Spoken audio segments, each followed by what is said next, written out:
স্বামীর মরদেহ নিয়ে ফেরা হলো না বাড়ি। মাঝপথেই সড়ক দুর্ঘটনায় প্রাণ গেল স্ত্রীসহ 2 জনের।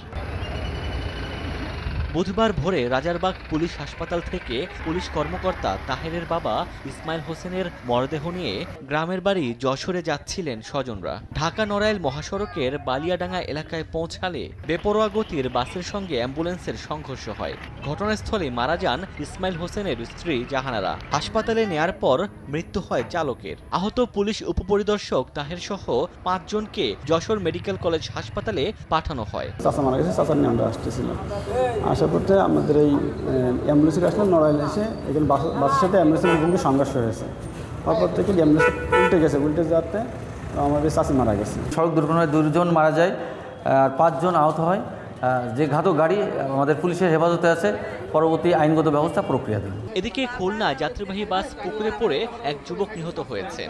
সকালে পাইকগাছা থেকে যাত্রী নিয়ে শহরে যাচ্ছিল বাসটি, হঠাৎ নিয়ন্ত্রণ হারিয়ে রাস্তার পাশের পুকুরে পড়ে যায়। আহত 8 যাত্রীকে ডুমুরিয়া স্বাস্থ্য কমপ্লেক্সে ভর্তি করা হয়।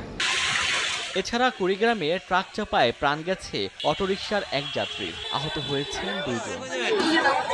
ওমর ফারুক, সময় সংবাদ।